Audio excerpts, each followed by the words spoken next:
Welcome, business builders, to our series entitled If They Can, You Can.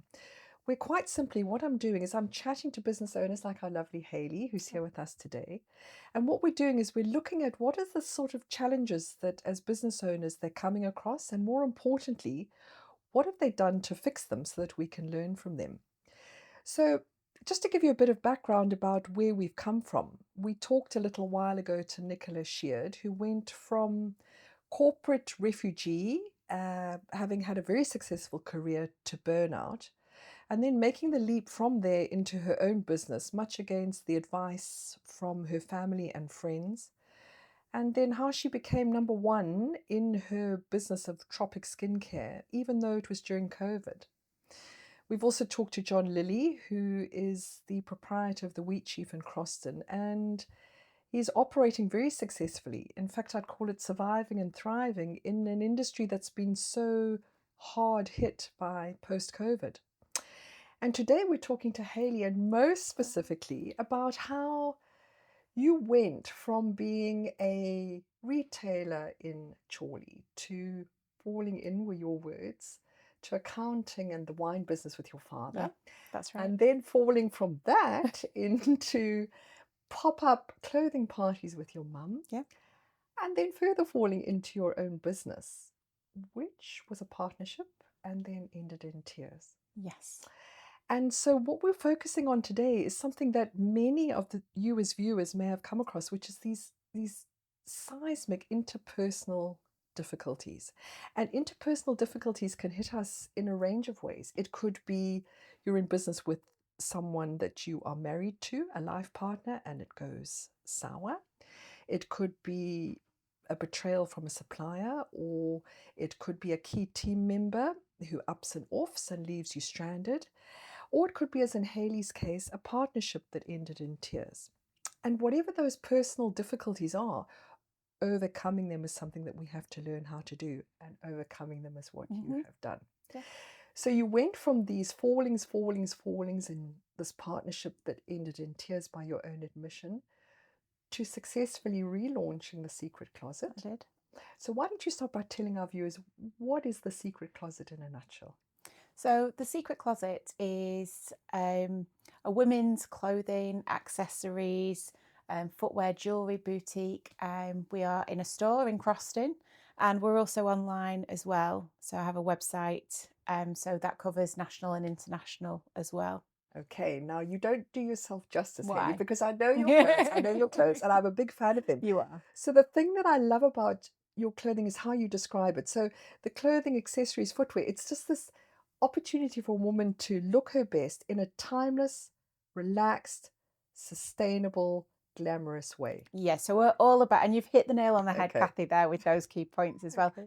And we focus on relaxed glamour, so easy wearing, timeless, as you say. So we're not all about uber fashion, fast fashion trends, and so we are focused on sustainability. We use suppliers and brands that use sustainable fabrics. Right.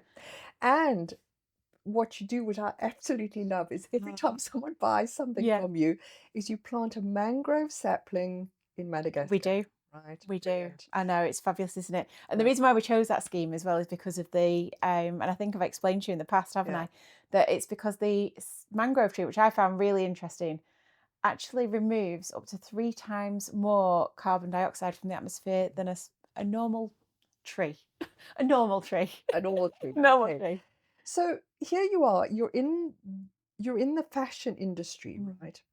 And I would imagine that your biggest challenge is how saturated and full that market is. So what are some of the things that you do for people who find themselves in a similarly overtraded, highly competitive environment?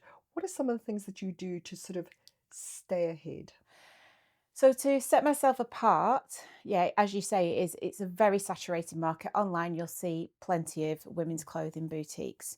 Is I've identified my demographic, Okay.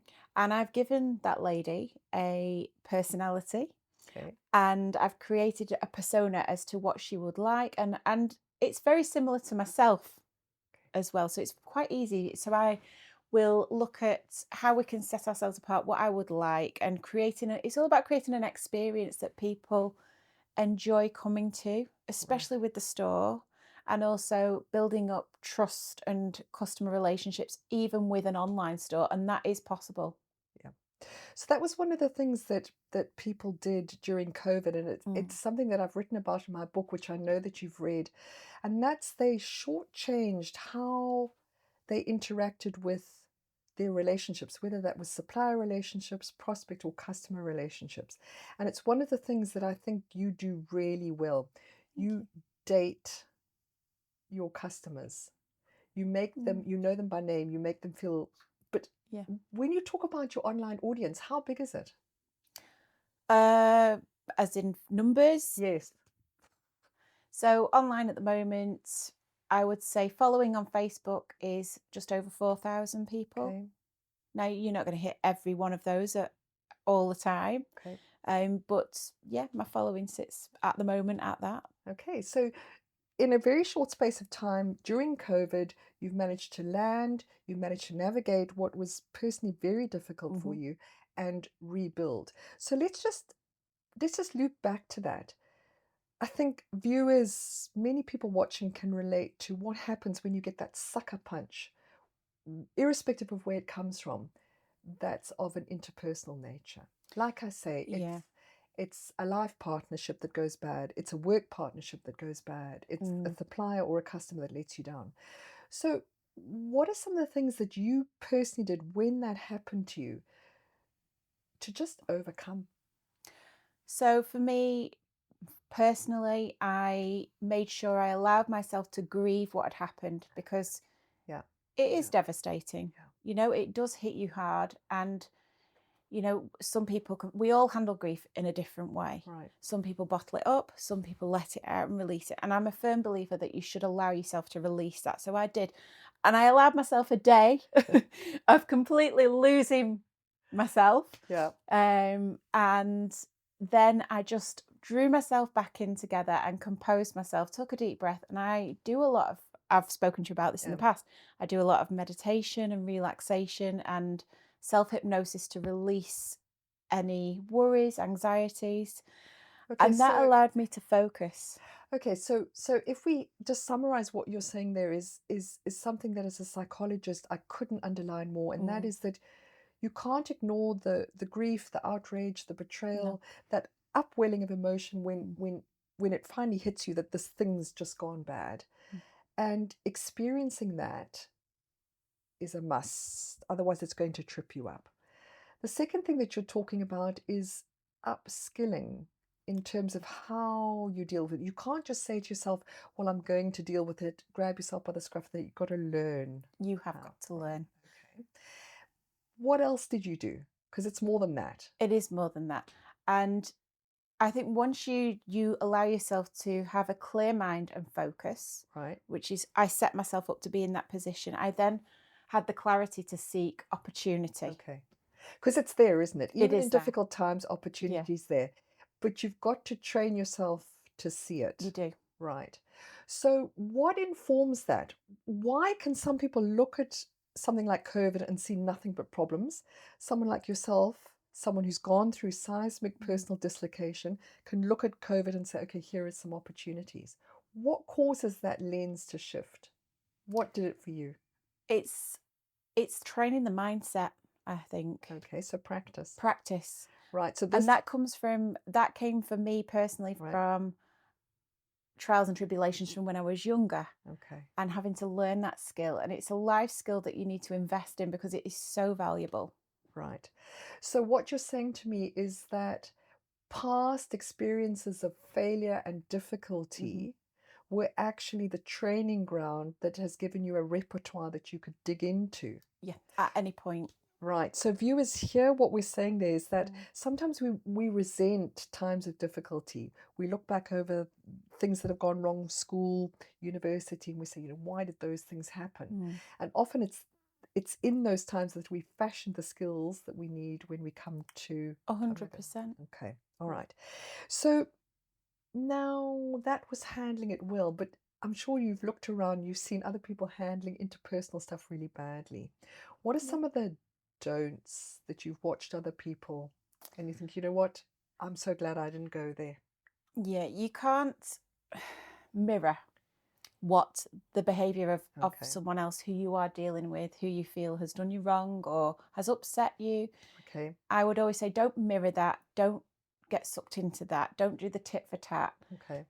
Maintain your dignity and focus on facts and deal with the facts. Okay.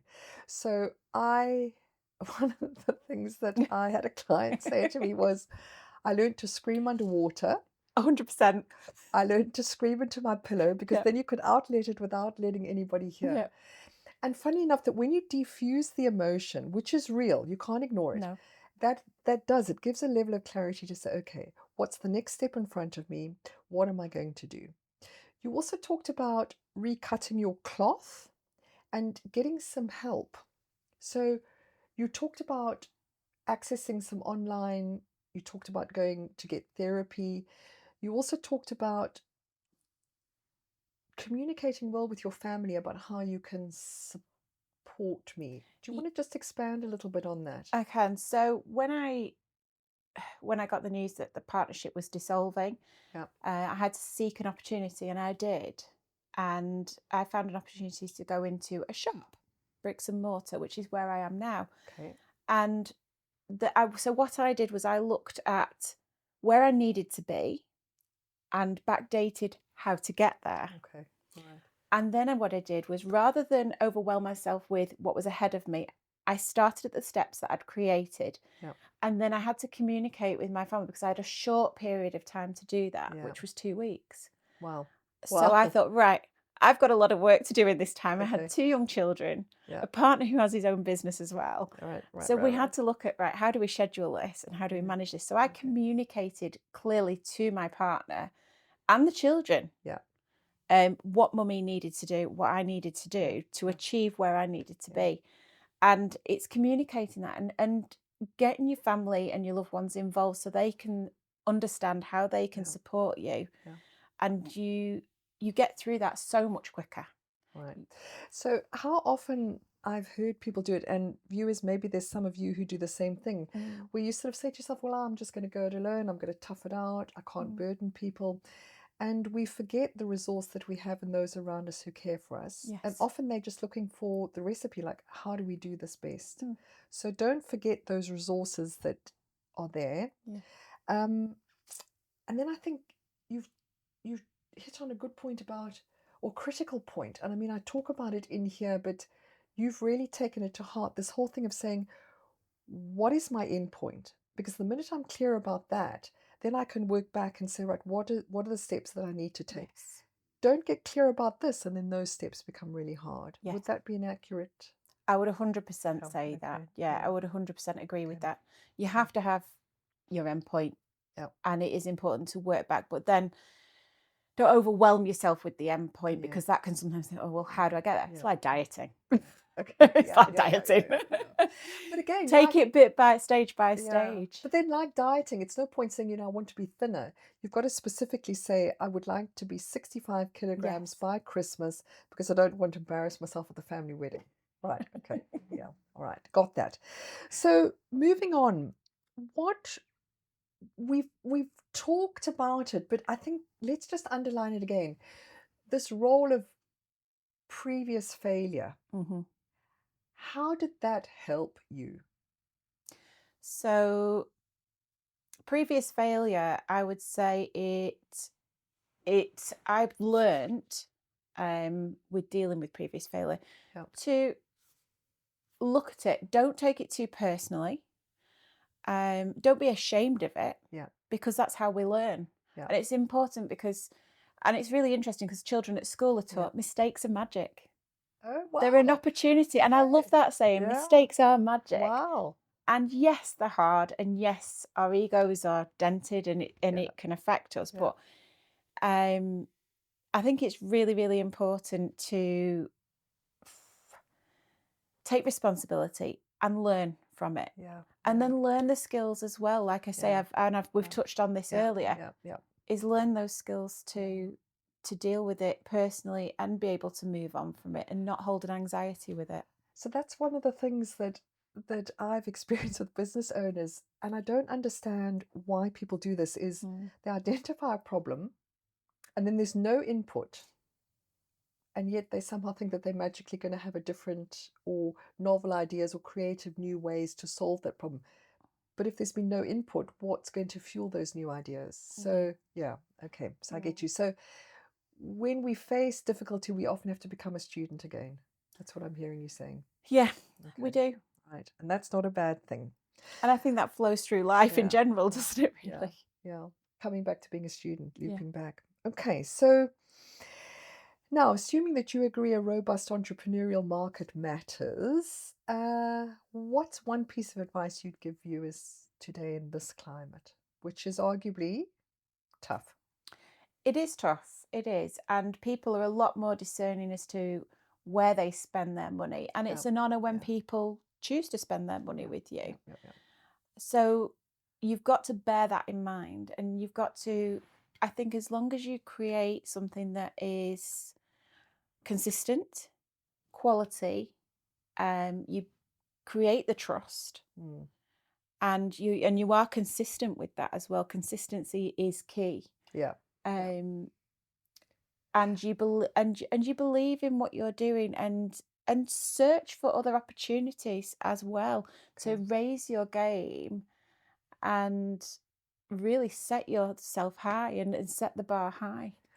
Okay, so one of the things that I loved about you read my book, yay. Yes, I And did. a lot of the things that you've said are in there, so also yay, because that's always a private fear that when I interview entrepreneurs like you, like you're gonna say stuff that is Goes against contrary the to what, grain. yeah, okay, okay. So this is always a good thing. But one of the things that you said there, which I was thrilled, was that you recognized when you finished it that you were actually one of the people who could scale, that it wasn't you didn't need to stop at just relaunching the business. You could actually take it to the next level. Like, Yeah. what are you capable of? Mm. And I love that because in this economic climate that we're in now, if entrepreneurs like you who've managed to come through will actually challenge yourself to Mm. scale and say, well, how much bigger and better could I get? We're going to start to impact this marketplace. So Yeah. good on you. Right. Last thing. To me, you're one of those business owners that's living proof that you can make music from that which remains. Not Mm. everyone that I know bounces back from a partnership betrayal, a interpersonal dislocation Mm. with grace, with dignity, and you've done that. So, Thank you. congratulations. So, I want to know, last word, just look the camera in the eye and just say, what's one piece of encouragement that you'd leave with viewers? If you ever find yourself in a situation similar to myself, or as Kathi said, interpersonal disputes, just hold the faith. And I would say push through the fear and the anxieties and that grief. And it's only temporary. Everything is Yeah. temporary. Okay. So I can remember hearing a sage piece of advice that said, don't make long lasting end in mind decisions Mm. off a temporary now Yes, because it changes, right? Okay. 100% agree with you Well, there. Hayley, it's been an absolute pleasure. And if Mm. you girls particularly are looking for a closet treat, secret closet in Croston, and the website, Hayley? It's www.thesecretcloset.co.uk. Okay. And if you're a business owner who's struggling to get traction or to deal with some of the issues that we've been talking about today, then please go off to Amazon and Audible, get a copy of my book, and let it help you. Okay. Life's too short to be a crap entrepreneur. True. So, thank you very much.